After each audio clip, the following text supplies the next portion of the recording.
안녕하세요. 저는 30살이 된 여자이고요. 동갑인 남편과 재작년에 결혼해서 최근까지는 별탈 없이 잘 지내고 있었습니다.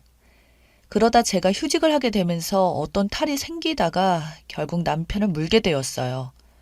사랑스럽게 깨무는 게 아니라 그냥 물었습니다. 저희 부부는 아직 아이가 없어요. 저는 빨리 아이를 낳고 싶어 했고요. 근데 제 직업이 하루 종일 사람들 상대하며 말하는 일이라 스트레스가 아주 심했거든요. 결혼 준비하랴 빚 갚으려고 일도 많이 해서 남편과 심각하게 의논한 끝에 3개월만 좀 쉬기로 했어요. 일하다가 쉬게 되니 남편이 저에게 점점 더 많은 걸 요구하기 시작하더군요. 솔직히 음식이나 이런 건 잘 만들어 먹습니다. 아침 식사도 달라면 다 챙겨줬고요. 그런데 그런 차원이 문제가 아니라 완전히 새로운 일거리를 갖고 왔어요. 그러다가 저에게 물렸고요. 어느 날 갑자기 남편이 개를 데려왔더라고요. 그것도 2마리를 데려왔는데 시댁에서 기르는 개를 저와 말도 없이 데려온 거죠. 저희 시댁에는 개가 있습니다. 강아지라고 써야겠네요. 강아지가 총 3마리 있어요. 엄청나게 예뻐하십니다. 처음에 그 강아지들을 봤을 때 이뻐했어요. 어릴 적부터 워낙에 강아지들을 좋아하기도 했고 부모님께 사달라고 많이 하기도 했었는데 저희 엄마는 살아 움직이는 것은 너희들로 충분하다며 물고기 1마리조차 기르는 걸 싫어하셨습니다.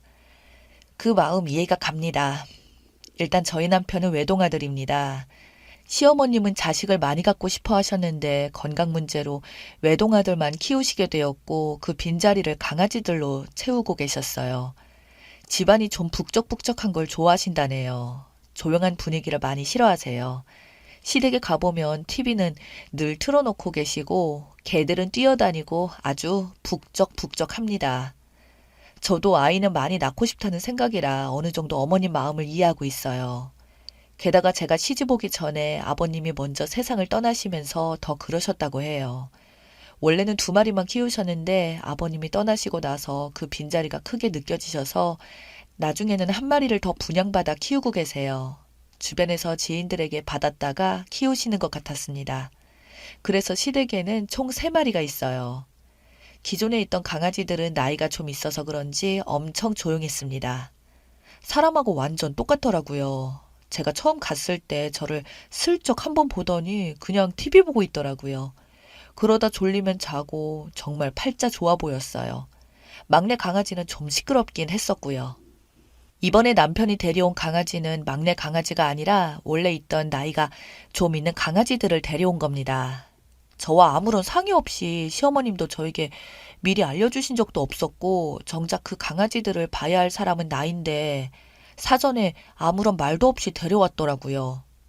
어머님이 갑자기 지방에 내려가야 해서 저희 집에 급하게 맡기게 되었다고 했어요.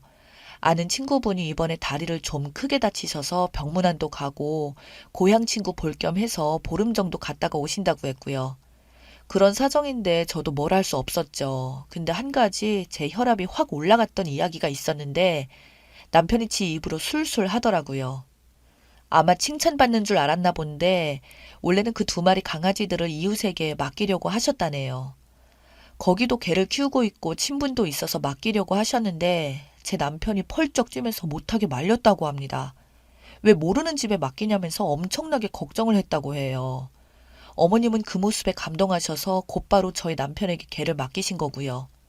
오랜 세월을 함께한 강아지들을 어찌 남의 손에 맡기냐면서 제 앞에서 이야기하는데 그냥 남편을 그 집에 맡기고 싶었습니다. 저는 강아지를 키워본 적도 없고 어차피 제가 혼자 키워야 할 상황인데 그럼 당사자인 저랑 먼저 이야기를 해야 하는 게 맞는 거잖아요.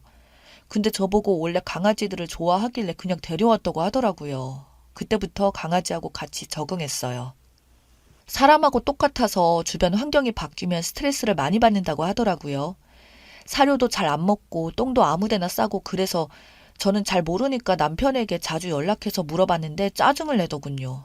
처음엔 이렇게 해봐라 저렇게 해봐라 곧잘 알려주더니 어느 순간부터는 저에게 대뜸 그냥 인터넷 같은 데 좀 찾아봐 이러는 겁니다. 자기 바쁘다고 그런 일을 그냥 알아서 해결하라고 하더라고요. 바쁘다는 말도 참 듣기 그랬네요. 그러다 한 번 참았던 게 터졌는데 아침이었거든요. 남편이 출근 준비를 하고 저는 아직 비몽사몽인 상황이었는데 갑자기 거실에서 소리를 지르더라고요. 엄청 궁시렁거리면서 방에 들어가서 씻으러 가는데 알고 보니 출근하다가 오줌을 밟았대요. 그러면서 그 짜증을 저에게 내는 겁니다. 내가 쌌나요? 아주 웃기는 거죠. 그 순간 눈이 번쩍 떠져서 벌떡 일어났어요. 남편한테 확 뒤집었습니다. 더는 못한다고 당장 데려가라고 했습니다. 그때가 데려온 지 10일 정도 되었을 때였고, 그래서 남편도 상황이 심각하다고 느꼈는지 저에게 잘못했다고 싹싹 빌더라고요. 4일만 더 참아달라고 부탁을 하더군요. 그러면서 지금까지 버틴 10일이 아깝지 않냐고 하길래 생각해보니 그 말도 맞더라고요. 그래서 딱 4일만 더 버티기로 했습니다. 긴 시간은 아니지만 며칠 같이 지내보니까 사람들이 왜 강아지를 키우는지 알겠더라고요. 그냥 사람하고 똑같습니다. 먹고 싸는 건 그렇다 치고 제가 낮에 피곤해서 침실에 좀 누워있으려고 하면 거실에서 막 짖어요. 그럼 무슨 일인가 또 나가봅니다. 처음엔 대체 뭘 원하나 싶어서 답답했는데 TV 틀어주니까 조용해지더라고요. 근데 나중에는 TV를 틀어줘도 짖길래 알고 보니 채널을 바꾸라고 짖는 거더라고요. 잘 보고 있다가 광고가 나오면 곧바로 짖어요. 정말 어이가 없었어요. 같이 좀 지내보니 짖는 소리가 다르게 느껴졌는데 원래는 멍멍 이렇게 짖거든요. 근데 나중에는 야야 이렇게 들리더라고요. 그렇게 4일이 더 흘렀고 별 문제 없이 건강하게 잘 데리고 있다가 돌려보냈습니다. 남편 혼자 차에 태워서 갔어요. 저녁 되니 남편이 집에 오더라고요. 오자마자 집이 썰렁하다고 하면서 강아지들이 있다가 없으니 참 적적하다며 정말 되지도 않는 소리로 혼자 중얼중얼 거리더라고요. 화를 낼 기운도 없어서 그냥 무시했는데 그때 차라리 엄청 화를 냈어야 했었나 봐요. 일주일 뒤 남편이 또 강아지들을 데리고 왔습니다. 이번엔 저에게 이야기하긴 했는데 태워서 씻고 오는 도중에 연락해서 나 지금 강아지 데리고 가고 있어 라고 알려줬어요. 그래서 저는 집에 오지 말고 유턴해서 다시 돌아가라고 했고요. 그러자 남편은 집에 거의 다 왔다고 하면서 끊어버렸습니다. 저는 곧바로 주방에서 물 한 잔을 마시며 한번 대대적으로 뒤집을 준비를 하고 있었어요. 이번에 아주 그 버릇을 고쳐야겠다고 생각했습니다. 현관 앞에서 딱 기다리고 있었어요. 현관 비밀번호 누르는 소리가 들려서 저는 문 앞으로 달려나갔습니다. 문이 딱 열리고 소리를 지르려고 하는데 시어머님이 활짝 웃으면서 들어오시더군요. 1초만 늦었으면 큰 실수할 뻔했어요. 저보고 고맙다며 제 손을 잡으셨습니다. 그 뒤로 남편과 강아지들이 들어왔고요. 저는 순간 멍하니 가만히 서 있었습니다. 그렇게 저희 집에 또 강아지 방이 되었습니다. 개들만 들여놓고 남편은 곧바로 어머니 모셔드리고 온다고 나갔고요. 그렇게 강아지 2마리만 놓고 가버렸습니다. 저번에 한 번 있다가 가서 그런지 강아지들도 엄청 여려 보이더라고요. 바닥에 엎드려서 저를 보며 짖기 시작했습니다. 그래서 저는 TV를 틀어줬고요. 그러니 다시 조용해지더라고요. 그렇게 거실에 앉아서 강아지들 채널 돌려주면서 남편을 기다렸어요. 얼마 뒤에 남편이 도착했고 저는 일단 차분하게 무슨 상황이냐고 물어봤습니다. 이번에는 남편이 데리고 왔더군요. 그래서 나랑 상의도 없이 데려온 것도 짜증나는데 그렇게 데려왔으면 직접 강아지들을 챙기라고 나에게 떠넘기지 말라고 했습니다. 그러다 남편이 저보고 당신도 강아지 좋아하지 않냐고 이참에 아예 키우는 건 어떠냐고 그러더군요. 저도 모르게 살아 움직이는 건 당신 하나만으로 충분하다고 말했어요. 우리 엄마랑 완전히 똑같은 얘기를 했더라고요. 그땐 정말 제 남편이 아들 같았습니다. 딱 3일 가더군요.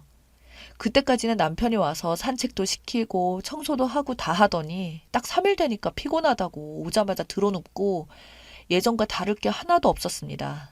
그래서 제가 이럴 거면 그냥 다시 돌려보내라고 나는 절대 못한다고 소리를 질러버렸고요. 그때 남편이 엄청 어이없는 말을 저에게 하더라고요. 가족처럼 생각하라네요. 자기가 외동으로 자라면서 강아지들과 가족처럼 지냈다고 저보고 신우나 아주버니처럼 생각하면 안 되겠냐고 시댁 식구라고 생각해달라더군요.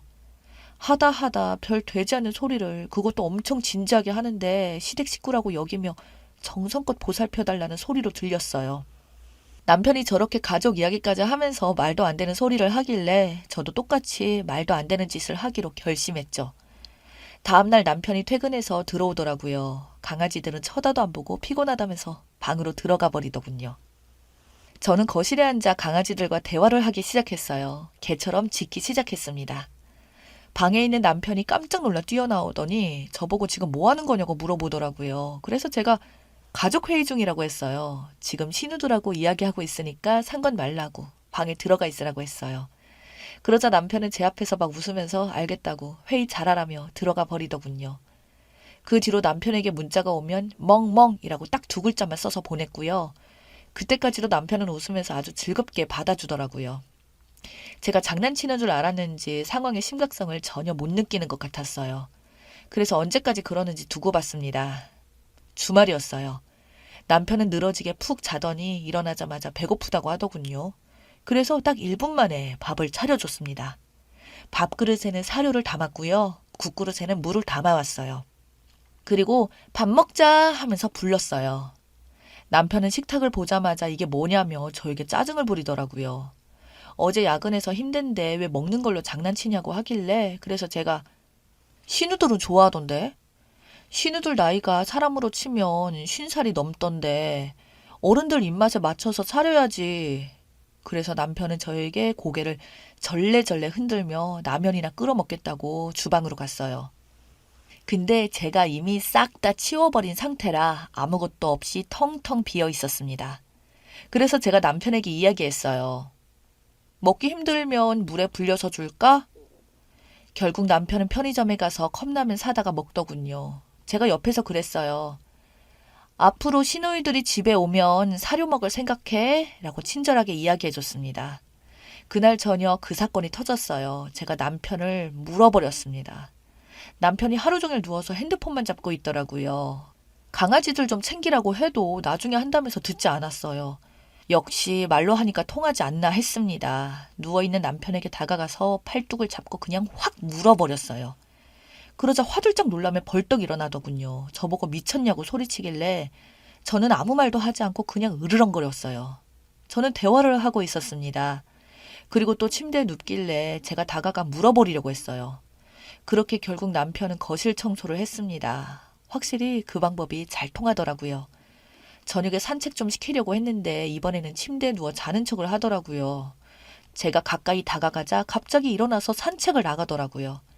다음날 어머니께 전화가 왔어요. 강아지들 보느라 힘들겠다며 걱정하시면서 오늘 저녁에 데리러 오시겠다고 하셨습니다. 제가 아니라고 더 쉬다가 오시라고 천천히 볼일 다 보셔도 된다고 말씀드렸어요. 그리고 나서 곧바로 남편에게 전화가 왔습니다. 저보고 무슨 소리를 했냐고, 왜 엄마가 좀 더 쉬다 오신다고 하냐고 화내더니 남편이 중간에서 빨리 데려가려고 했다더군요. 그래서 저녁에 오실 것 같다고 이야기하길래 제가 저녁은 어떻게 하시냐고 물어봤어요. 사실 그게 제일 중요한 일이잖아요. 제가 식사 문제로 예민하게 질문하자 저보고 사료로 장난치면 안 된다고 그러더니 나중에는 문자로 저녁 준비하지 말라고 자기가 알아서 하겠다고 하더라고요. 그렇게 남편은 집에 와서 강아지를 데리고 어머니 모셔다 드리러 가더라고요. 그날 이후로 저희 집에 강아지를 데려오는 일은 없었어요. 나름 잘 해결된 것 같긴 한데 한 가지 문제가 제가 가까이 다가가면 기겁하며 도망갑니다. 그게 좀 걸리네요. 휴직한 이유가 아이를 가져보려고 한 건데 시간이 조금 더 걸릴 것 같습니다.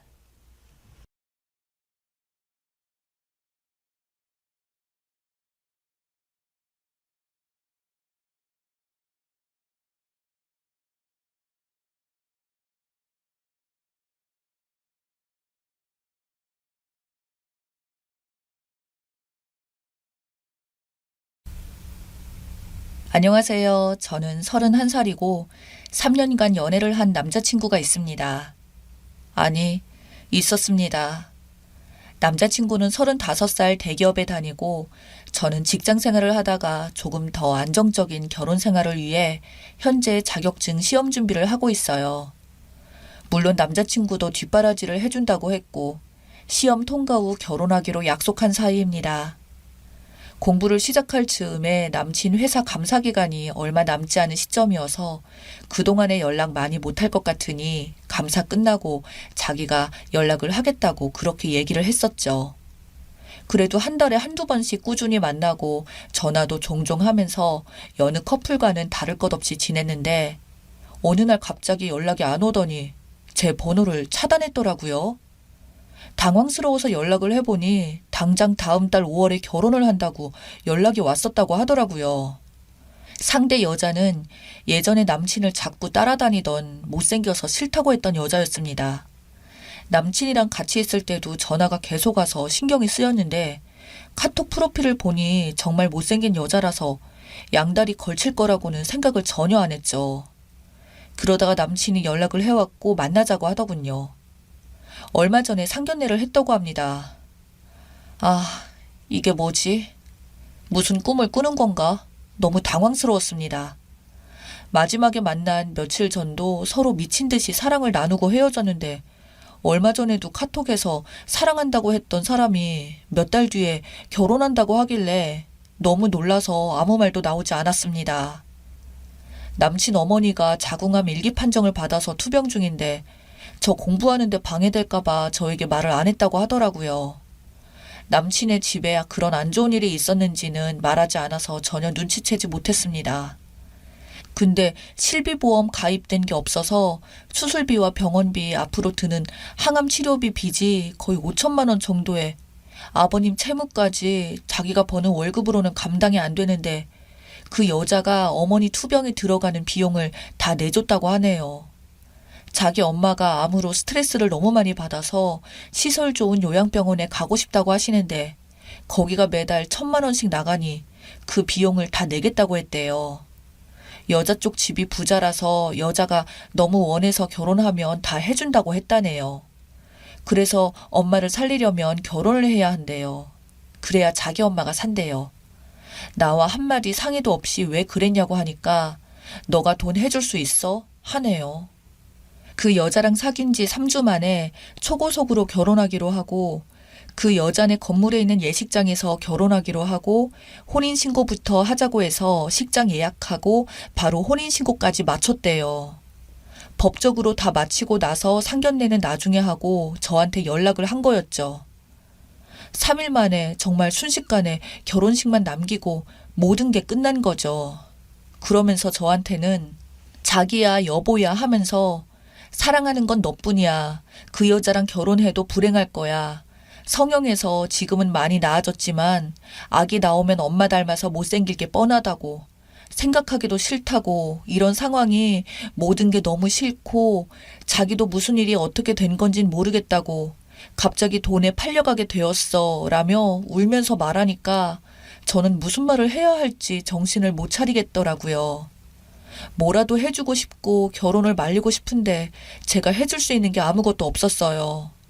돈에 팔려가는 자기가 너무 힘들다고 너를 떠나는 걸 감당할 수가 없다고 펑펑 우는데 정말 가슴 찢어지게 아프고 불쌍하게 느껴지더라고요. 자기가 돈으로 여자 집에 팔려가는 입장이라 앞으로 자주 연락하기 힘들겠지만 그래도 너랑 도저히 못 헤어지겠으니 간간히 안부 묻고 계속해서 만나고 싶다고 하더라고요. 이게 진짜 무슨 상황인지 저도 모르게 숨겨진 여자로 지내라는 건지 그때는 상황 파악이 안 되고 이 사람이랑 영영 헤어지는 건 아니구나 오히려 안심이 되었습니다. 저랑 3년을 죽도록 만났는데 아직 헤어짐은 아니야. 서로 이렇게 없으면 죽을 만큼 사랑하는데 계속 볼 수 있으니 다행이다 이러면서 어떻게 다른 사람이랑 이렇게 급하게 결혼이 확정될 수 있는 걸까. 게다가 여자는 지금 이런 상황에 대해 아는 것이 하나도 없대요. 저와 보며 만나는 거 알면서도 꼬리치는 건데 양다리 걸친 건데 아무것도 아는 것이 왜 없는지는 알고 있는데 저와의 연락을 차단시킨 거겠죠. 사실 머리가 뒤죽박죽이고 이 모든 상황을 어떻게 풀어내야 할지도 모른 채 이게 뭐지? 어쩌지? 이제 어떻게 하지? 덜덜 떨리기만 했습니다. 하루 종일 먹지도 못하고 잠도 못 자고 울다가 지쳐서 깜빡 잠들었다가 해요. 정말 죽고 싶어요. 하루하루가 지옥 같아요. 제가 이런 상황에서 어떤 행동을 해야 할까요? 남자친구도 저도 아직 서로 많이 사랑하고 있는데 진짜 이대로 이렇게 남친이 말한 대로 세컨드라로 해야 할까요? 어떻게 방법이 없을까요? 너무 붙잡고 싶은데 이미 많은 것이 진행되었고 저의 모든 것 다 포기하고 부모님 병가로 직장 다시 구해서 병원비를 벌어야 할까요? 남자친구가 너무 힘들어서 홧김에 내린 결정일 거예요. 아, 결혼을 미룰 수 있는 방법을 찾아봐야겠어요. 추가 후기입니다. 사람이 미치면 아무리 누가 말려도 방법이 없죠. 제가 쓴 글을 보고 나니 냉정을 찾은 후 정말 바보였구나라는 생각이 들더라고요. 나 정도 배우고 사회생활하는 여자가 저런 쓰레기 같은 남자놈한테 목매여서 병가를 내고 병원비 갚으면서 살 수 있다고 세컨드라도 하겠다고 했더라고요. 적은 글을 보니까요. 제 변명을 조금 하자면요. 저는 남친을 너무너무 사랑했어요. 이렇게 나랑 잘 맞는 사람이 있을까 할 정도로 모든 취향이 맞는 사람이고 대기업 다니는 남친의 연봉도 괜찮고 전문직이고 이 사람과 결혼하면 모든 게 완벽할 것이다 라는 노망이 저를 지배했고 3년이나 연애를 했으니 이제 결혼만 남아 있었고요. 결혼할 거라고 믿어 의심하지 않았던 사람이 돈에 팔려 원하지 않은 결혼을 한다는 사실에 제가 아무것도 판단 못하고 있었던 것 같습니다. 이틀 동안 아무것도 못 먹고 잠도 못 자고 울기만 해서 정신 상태가 혼미한 상태인데 갑자기 너무 배고파서 쓰러질 것 같은 거예요. 마침 찬밥이 남아서 이것저것 넣고 고추장 넣고 비벼서 허겁지겁 허기를 때웠는데 갑자기 현타가 오는 겁니다. 이 상황에 배가 고파서 밥 먹는 것도 웃기고 남친과 이렇게 되어서 죽을 것 같아도 죽지는 않는구나. 먼저 배고파 굶어 죽겠구나 싶어서 밥을 먹는 내 꼴이라니. 근데요, 그때 정신이 번쩍 들면서 이건 완전히 사기인데? 이놈의 자식이 양다리인데 그 이상도 그 이하도 아니고 나는 갑자기 버려진 건데 하고 정신이 번쩍 들더군요. 네, 맞아요. 전 양다리인데 그 여자한테 진 거예요. 그래서 남자친구한테 버려진 거예요. 이별에도 예의가 있는데 거기다 뒤통수까지 맞은 거죠. 자궁암 1기 수술비 5천만 원. 이게 날 호구로 봤구나.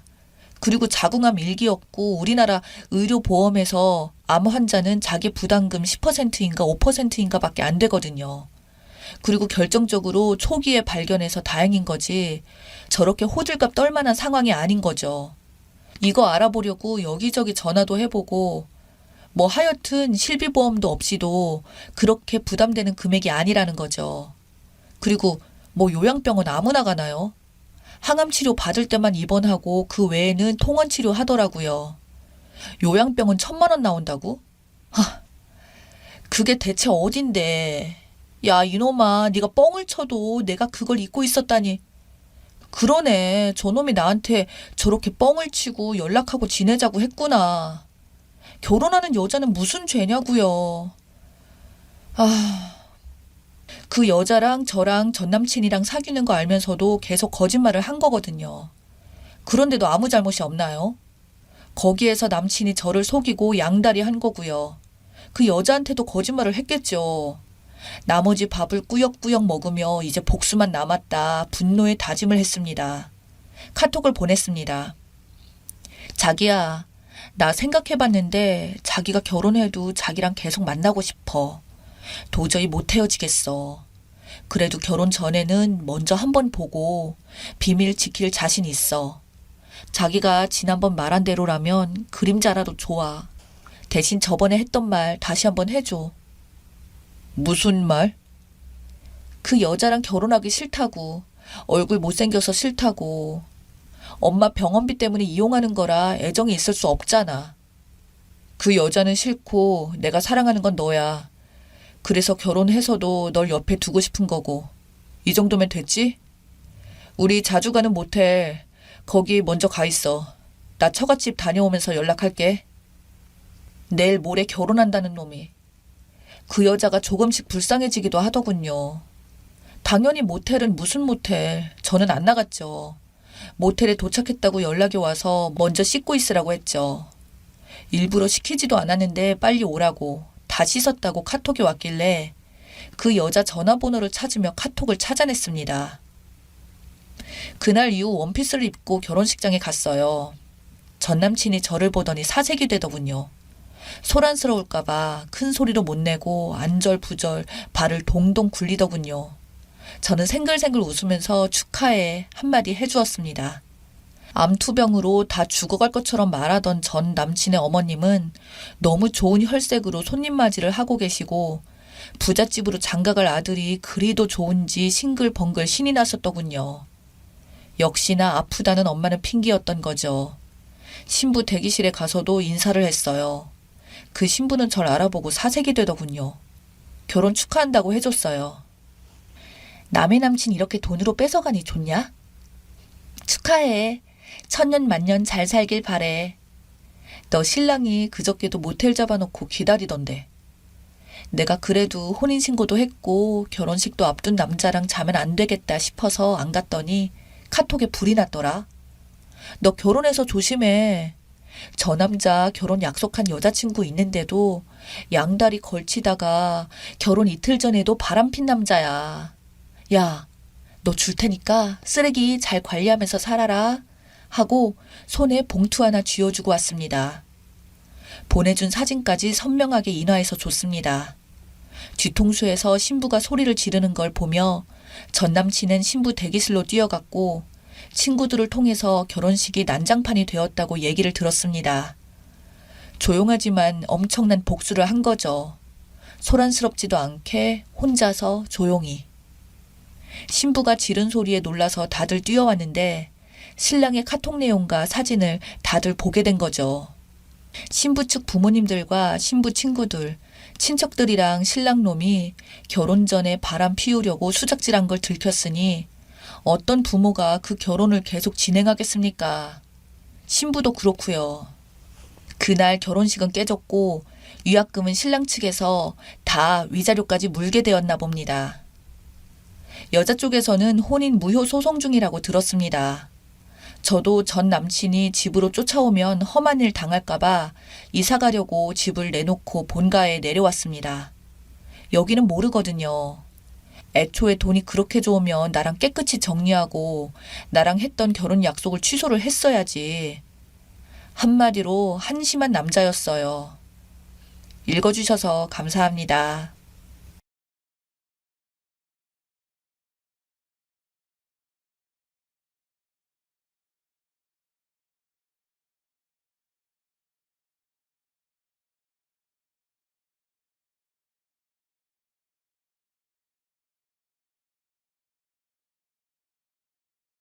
안녕하세요.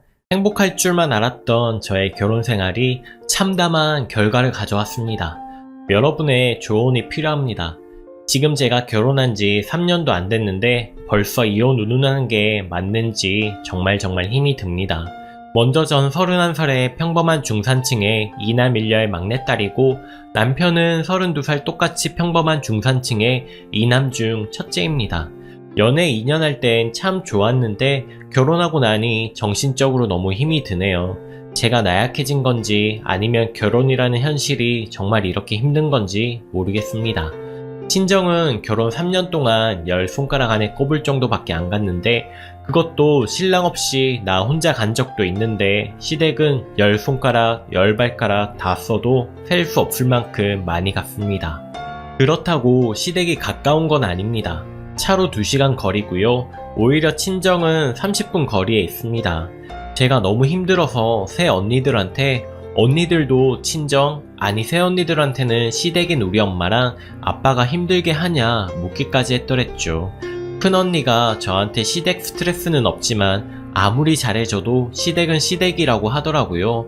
새 언니한테 우리 친정에 몇 번 왔냐고 했더니 명절이랑 부모님 생신 때 그리고 제사 때에서 총 6번은 고정적으로 오고 어쩌다 한두 번씩 더 오니까 1년에 10번 미만으로 간다고 해서 그럼 친정은요? 했더니 나한텐 미안하지만 더 많이 간다고 하더라고요.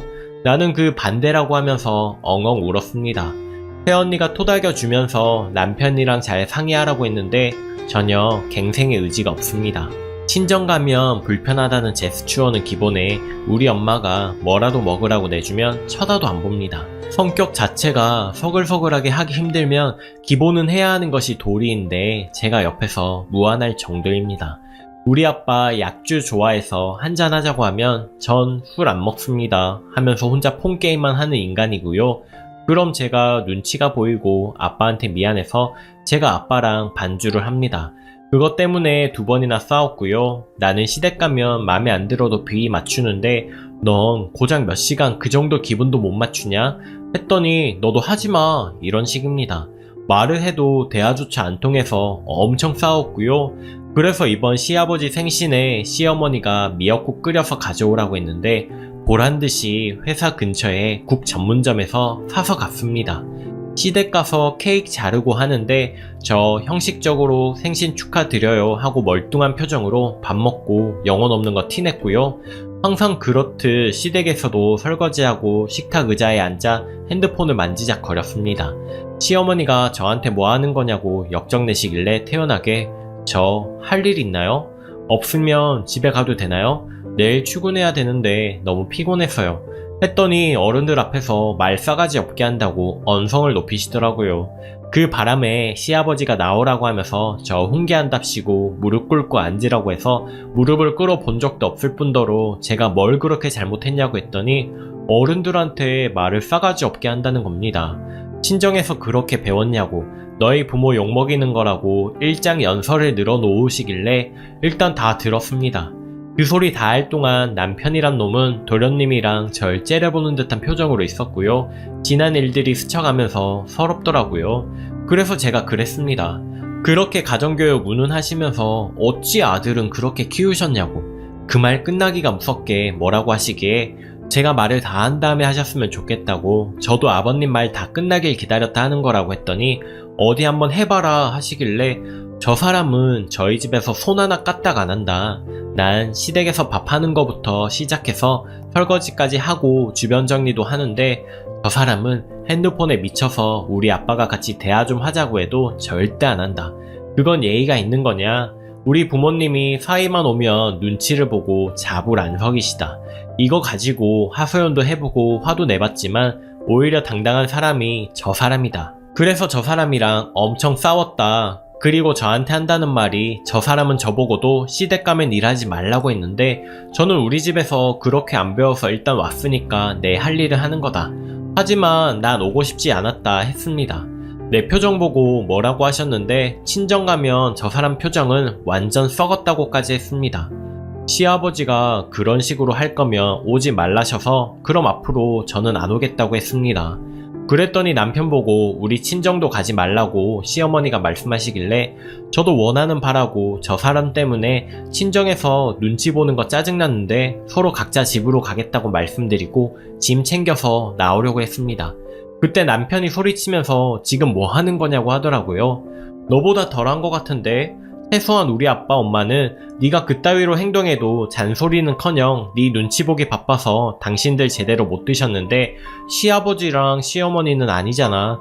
바로 내 탓 하시면서 우리 친정까지 욕보이는 이야기를 하시는데 내가 지금 심한 거야? 했더니 이대로 가면 이혼이라고 하더라고요. 남편은 가려고를 안 하는 것 같아 제가 차키 들고 먼저 간다고 하고 나와서 차에 시동 걸었더니 아주 고래고래 소리 지르고 난리가 났습니다. 너무 힘도 없고 짜증도 나지만 소리 지를 힘도 없더라고요. 그래서 그만 소리 지르라고 이제 너랑 안 살 거니까 하고 차 가지고 집으로 왔습니다. 밤늦게 남편이 왔는데 아무 소리 없이 자더라고요. 그리고 아침에 둘 다 각자 직장으로 갔고 금요일 저녁도 집에서 얼굴 봤는데 아무 말 없이 각자 생활을 했습니다. 그리고 토요일에 저 혼자서 친정 가서 잠자고 일요일 오후에 집에 왔더니 남편이 자기 집에 전화 있냐고 물어보더라고요. 내가 왜 앞으로 각자 집 각자가 관리하는 거 아니었냐고 했더니 저보고 나쁜 사람이라고 하더라고요. 정확히는 숫자 욕을 했죠. 그래서 저도 똑같이 욕해주면서 너랑 말도 섞기 싫다고 했더니 이혼하자고 합니다. 이런 식으로 못 살겠다고요. 그리고 아주 친절하게 이혼 서류를 내밀더라고요. 그 자리에서 다 쓰고 도장 찍어줬습니다. 접수하라고. 그리고 주인집에 얘기해서 집 내놓겠다 했습니다. 남편은 알았다고 했고요. 저 어제 집주인한테 죄송한데 이사를 가야 할 것 같다고 집 좀 내놨으면 한다고 얘기하고 부동산에도 얘기하고 남편한테 톡 보냈습니다. 그리고 박스 구입해서 저녁에 집에 가서 안 입는 옷 정리하고 책도 정리하고 당장 안 쓰는 내 물건 박스에 잘 포장했어요. 남편은 지금 뭐 하는 거냐고 해서 이혼 준비하는 거야. 너도 미리 짐 싸놔 하면서 말 섞기 싫다고 표정 찡그렸더니 집을 나가서 안 들어왔습니다. 사실 이혼할 생각까진 아니었는데 여기까지 와버렸네요. 이게 맞는 건지 잘 모르겠습니다. 남편이 밉다거나 하는 것보다 정말 이제 대화도 하기 싫고 그냥 혼자 살고 싶은 마음이 가장 강해요. 제가 이렇게 하는 게 맞는 거겠죠? 남편은 불편한 걸 참 싫어하는 사람입니다. 시댁가도 본인만 불편하지 않으면 되는 사람이고요. 친정에서도 다 같이 밥을 먹으면 아무 말도 안 해요. 그래서 엄마가 이것저것 먹어보라고 밀어 넣어주면 저 이거 안 먹어요. 이런 식입니다. 차려놓은 성의가 있으면 한 젓가락이라도 먹으라고 했지만 도통 말을 안 듣는 사람이고요. 저희 아빠 꿈 중에 하나가 사위랑 술 먹으면서 마누나랑 딸 험담도 하는 거라고 얘기해줬고 그냥 한두 시간만 맞춰 드려라 하면 자기는 술 먹는 사람이랑은 말도 하기 싫다고 딱 잘라 거절했고 다른 사람들한테도 그렇게 행동합니다. 결혼 전에 그런 모습이 장점으로 보였고 술 때문에 친구 때문에 속상한 일은 없겠다 생각했는데 부모님한테까지 이럴 줄은 몰랐습니다. 결혼 전에 저희 집 가서 밥 먹은 적 없고 항상 외식을 했거든요. 그래도 부모님인데 그 정도는 맞춰줄 줄 알았다고 안일하게 생각한 제 잘못이 큰 것 같아요. 하지만 저는 그럴 수 없겠더라고요. 그래도 어른들인데 잘은 못해도 이 정도는 해야 한다고 생각했고 나 하는 거 보면 우리 부모님한테 잘하겠지 생각했는데 정말 아니네요. 둘이 살 때는 그닥 불편한 거 몰랐습니다. 아침에 누가 먼저 일어나건 토스트에 사과랑 오렌지 잘라놓고 커피 내리거나 계란 삶거나 하거든요. 그렇게 아침 먹고 시간 남는 사람이 설거지 해놓고 청소나 빨래도 그냥 먼저 오는 사람이 하거나 덜 피곤한 사람이 하기 때문에 그 문제로 싸운 적은 전혀 없었습니다. 대신에 저는 TV를 좀 많이 보는 편이고 남편은 핸드폰을 많이 하는 편이라 그렇게 대화를 많이 한 적도 그렇다고 적게 한 적도 없었어요. 살림을 누가 더 많이 하니 나 힘든데 이것 좀 해주면 안 되겠냐 이런 싸움은 한 적이 없었습니다. 월급은 남편이 좀 더 많은 편이었고 각자 용돈 50만원씩만 빼고 한 통장에 몰아서 적금이랑 보험 넣고요. 용돈은 순수하게 개인적으로 쓰는 돈입니다. 그 돈은 서로 터치 안 하는 걸로 했고요. 핸드폰 비용이라든지 차량 유지비는 통장에서 빠져나가는 걸로 했어요. 둘 다 차가 있어서. 결혼할 때 누가 더 많이 해왔다 할 것 없이 거의 반반이고요. 전셋집은 시댁에서 1억 5천 해주셨고 친정에서 1억을 주셨습니다. 계약은 제 이름으로 했고요. 그런데 신혼여행이랑 야외 촬영이랑 혼수할 때 제가 모아놓은 돈 4천만원 가량 썼고 남편이 1,000만원 정도 썼습니다. 크게 보면 이렇지만 저도 자잘하게 썼고요. 그래서 거의 반반 했다고 보시면 됩니다. 저희 전셋집이 주변에서 학교들이 있어서 부동산에서 금방 빠진다고 하더라고요. 정말 이혼할 생각은 없었는데 이렇게 속전속결로 이루어질지 몰랐습니다. 남편한테 미안해, 앞으로 조심할게 이 한마디만 들으면 될 일이었는데 서로 기싸움 하느라 정말 이혼할 것 같습니다. 오늘 시어머니 전화와서 어찌 보면 별거 아닌데 이혼 얘기까지 나오냐고 둘 다 왜 이렇게 철이 없냐고 하시는데 저도 모르게 눈물이 나오더라고요. 그래서 그랬어요. 왜 저한테 전화해서 뭐라고 하시냐고. 우리 엄마는 아무리 기분 나빠도 김서방한테 아무 소리도 안 하는데 왜 어머니는 속상하신 거 저한테 하시냐고 했지요. 이혼을 막을 생각이었으면 저한테 전화할 게 아니라 땡땡씨한테 전화했어야 하는 거 아니냐 했더니 땡땡이가 똥 고집이 있어서 지가 잘못을 해도 잘못했다 못하는 애니까 마음 넓은 네가 참는 김에 좀 참고 달래면서 살면 되지 않겠냐 하시길래 저도 고집 있다고 저는 결혼을 한 거지 애를 입양한 게 아니라고 했습니다. 그리고 저도 이혼할 생각은 아니었는데 서로 기싸움 하다 보니 이혼까지 가게 될 것 같다고 했습니다. 어머니는 1시간도 안 되는 시간을 못 참아서 벌써 이혼거리냐고 결혼이 장난이냐 하셨는데 그 1시간도 안 되는 시간에 그 사람은 어른들 계시는데 5만 가지 인상을 쓰면서 앉아있다고 제가 언제 그런 적 있냐고 가정교육은 제가 못 받은 게 아니라 땡땡씨가 못 받은 거예요 라고 했습니다. 그리고 이혼을 막고 싶으시면 땡땡씨의 마음에서 우러나는 사과를 받아야겠다고 했습니다. 그리고 설사 이혼을 안 하더라도 그 사람이 우리 집에 하는 만큼 저도 똑같이 하겠다고 했습니다. 그랬더니 한숨을 쉬시면서 말도 안 하시고 그냥 끊으셨어요. 처음이 어렵지 한번 사고를 치니 그 다음부터는 말하기가 쉽더라고요. 저도 이렇게 제가 배짱이 좋은 사람인지 몰랐습니다. 남편이란 사람은 연락도 없습니다. 본인 자존심이 제일인 사람이거든요. 제 생각엔 절대 이 사람 저한테 사과 안 할 것 같습니다. 그래서 시어머니가 전화하신 것 같고요. 참 3년이란 시간이 참 허무하네요. 이따 남편 얼굴을 볼지 말지 모르겠지만 마음은 무겁습니다. 아마 고집이 있어서 이혼 서류 접수했을 수도 있겠네요. 자존심이 뭔지 잘 모르겠지만 저도 이번에 남편에게 굽히고 싶지 않습니다. 후기 1. 소송 이런 거 없이 변호사 찾아가지 않아도 되었어요. 결국엔 알량한 자존심 때문에 이혼 서류 접수를 했습니다.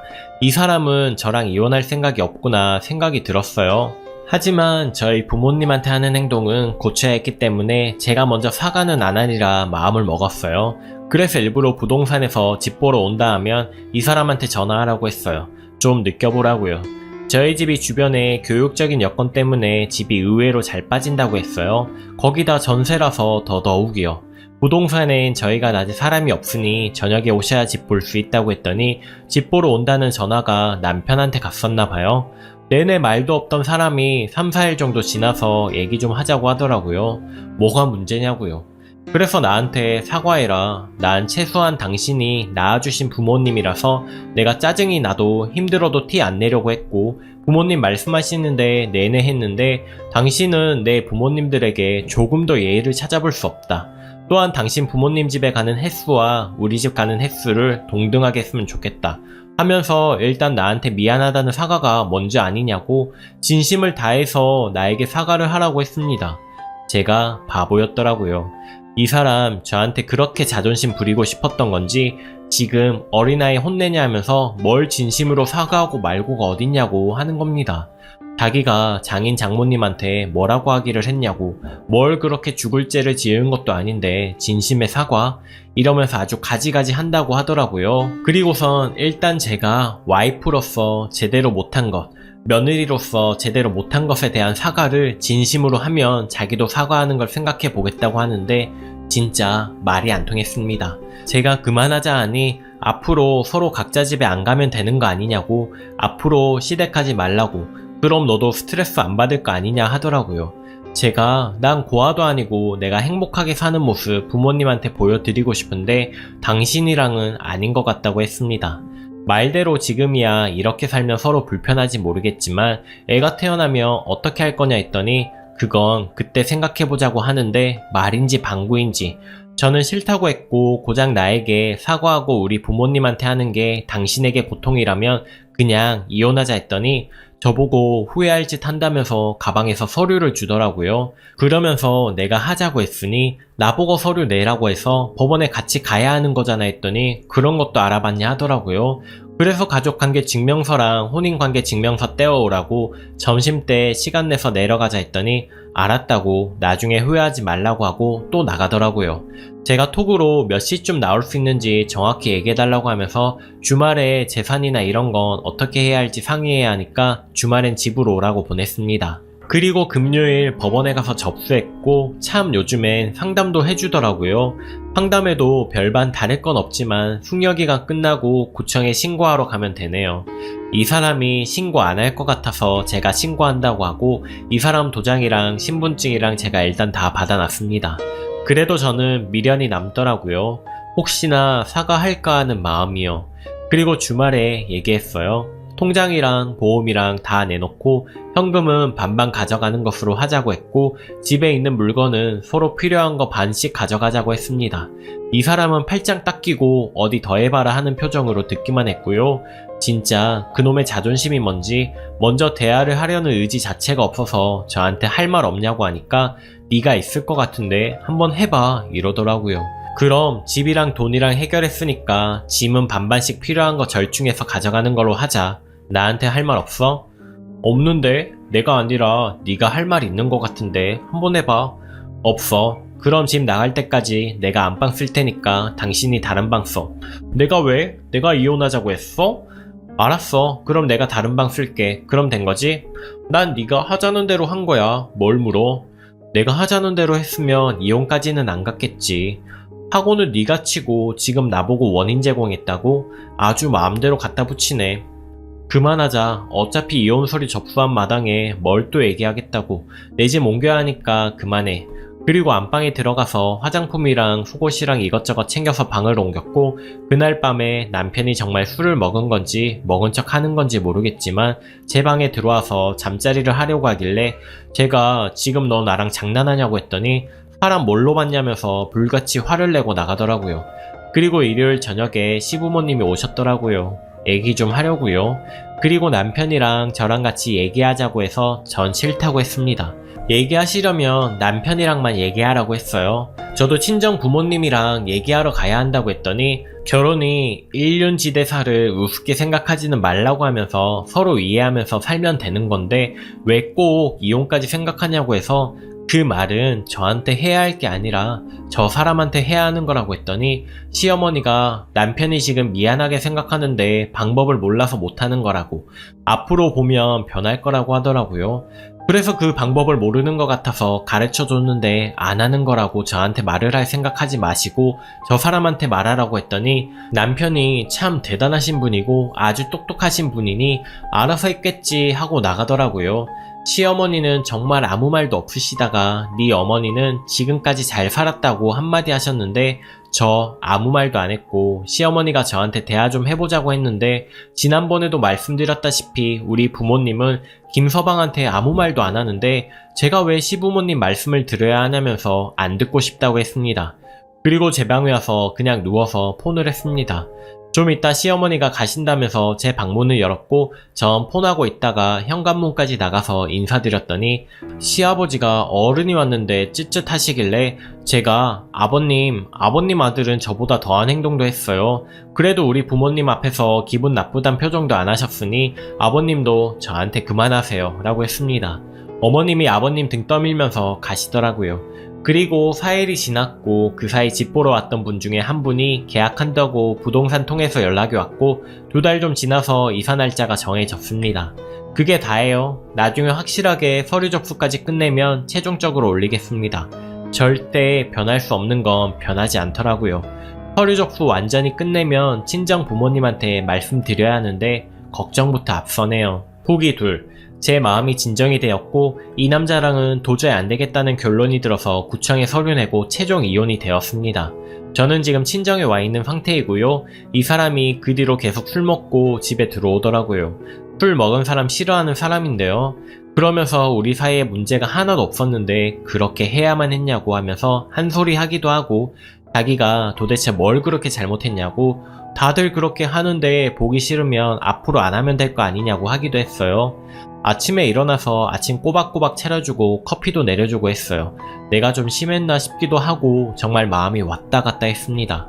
어떤 날은 점심때 기프티콘 날려줘서 덥다고 아이스크림 사 먹으라고 보내주기도 했고요. 정말 둘 사이는 아무 문제가 없으니까 제가 많이 흔들린 건 사실입니다.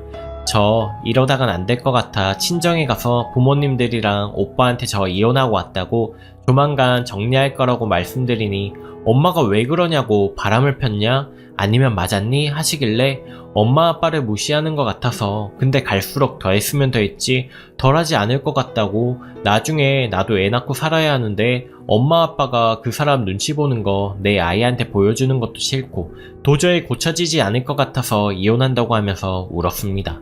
엄마는 너한테 잘해주지 않냐? 엄마 아빠는 괜찮다. 그래도 말대꾸 안 하는 게 어디고 그래도 어느 정도는 따라주는데 그것 때문에 이혼하는 거면 하지 말라고 저를 달래주더라고요. 오빠들은 오빠들대로 자기들은 못 느꼈는데 네가 예민했던 거 아니냐고 하고 오히려 큰 새언니가 마음고생 많았다고 위로를 해줬습니다. 아빠는 정말 아무 말도 안 하셨고요. 집 나가면 정리해서 다른 집 얻어서 살 거라고 했더니 엄마가 친정으로 들어오라고 해서 얼추 정리하고 들어왔습니다. 친정으로 들어가기 전에 이 사람이랑 진지하게 얘기해봤는데 결론은 그래도 자기는 잘못이라고 생각하지 않는다 이거예요. 대신에 앞으로는 시댁 한번 가면 우리 집도 한번 가겠다. 그리고 부모님 계시는 곳에서는 핸드폰은 안 하겠다. 하지만 자기가 안 먹는 음식은 곧 죽어도 못 먹겠으니 장모님한테 권하라고 하지 마라. 또 자기는 친정 아버지랑 술 먹는 게 싫다. 자기 아버지하고도 말을 안 하는 거 알지 않냐. 그리고 저도 앞으로 시댁 가면 하기 싫으면 하지 마라. 시어머니가 그렇게 하라고 했다더라고요. 저는 그게 말이 되냐고, 어떻게 사람이 편한 것만 하고 사냐고 했고, 우리 집 가면 잠자는 게 아니라 한두 시간 반주하면서 맞춰주고, 할 말 없으면 듣기만 하면 되는데, 더군다나 매일 그러는 것도 아니고 1년에 기껏해야 몇 번 그러겠냐고 했습니다. 그럼 전에 했던 행동에 대해 우리 부모님에게 죄송했다고, 나한테 미안하다고 사과할 생각이 있냐고 했더니 사과가 듣고 싶으면 하겠다 하더라고요. 그 말에서 기분이 나빴습니다.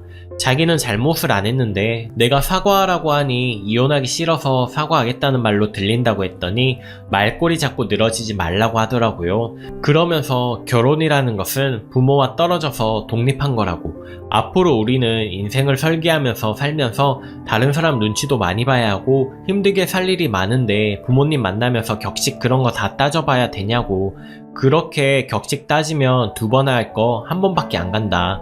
내가 장인 장모님을 불편해했으면 좋겠냐 하는데, 그럼 나는 뭐냐고 했습니다. 시댁 가서 밥하고 설사 밥을 안 해도 며느리라는 이유로 설거지하고 정리하는 나는 하고 싶어 사는 것 같냐고 했더니 다른 여자들도 그 정도는 다 한다고 하더라고요. 그렇다고 시부모님이 저한테 대놓고 시집살이를 시킨 것도 아니고 무리한 요구를 한 것도 아니지 않냐고 하는데, 제가 나쁜 소리 안 나오게 제가 노력한 건 보이지 않냐고 했더니 왜 그랬냐고 합니다. 앞으로는 하지 않게 해줄 테니까 하지 말라고요. 솔직한 심정으로는 이 사람이랑 둘이서는 아무 문제 없지만 제 아이가 이 사람 방식처럼 크는 건 싫었습니다.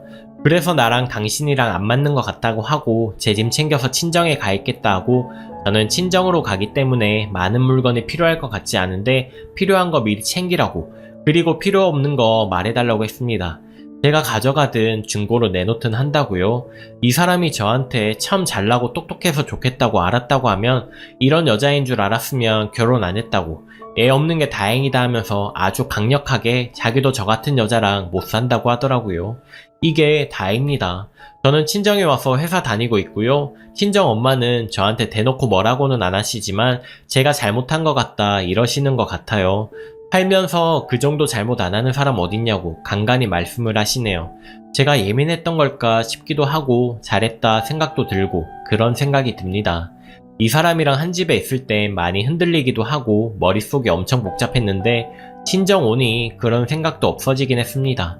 이혼했는데 솔직히 이혼을 했다는 생각을 까먹었다고 해야 하는 건지, 집에 와서 엄마랑 아빠가 저한테 다시 한번 생각해보라고 할 때만 생각난다고 하면 제가 이상한 거죠? 3년 살아봐서 그런가 보고 싶거나 하는 건 없습니다. 이혼을 잘했다 못했다 이런 생각도 안 들고요. 아직 얼마 안 지나서 느낌이 없는 것 같아요. 부모님 말고는 아직 주변 사람들은 모르고요. 이렇게 저의 이혼은 끝이 났습니다. 후기까지 읽어주시고 응원해주신 여러분들 감사합니다. 베스트 댓글입니다. 남편 태도나 아직과 성격만 놓고 보면 이혼도 하나의 선택이 되겠지만, 그래도 남편이 만족스러운 수준은 아니어도 세수한 변하겠다는 의지와 절충안을 제시했음에도 어찌 보면 시간이 좀 지나야 깨닫고 우러나올 수 있는 사과에만 집착해 끝끝내 법적 이혼을 마무리한 게 잘한 건지는 잘 모르겠네요. 다른 분들은 대리 만족감에 기인한 건지는 몰라도 잘했다지만 그냥 안타깝다는 생각이 들어요. 두 사람의 문제가 아니라 양가 부모에 대한 태도 문제가 어쩌다 오기로 시작해 성급히 끝을 본 것 같아서요. 한편으로는 애 없을 때 헤어지고 새 출발하는 게 현명하다는 생각도 들기도 하고 그 결단이 부럽기도 합니다. 오늘의 사연은 여기까지입니다. 여러분의 생각은 어떠신가요? 오늘도 낭만캐스터와 함께 좋은 하루 보내시고요. 구독, 좋아요도 꼭 눌러주시고 내일 오전 9시에 또 찾아뵐게요. 감사합니다.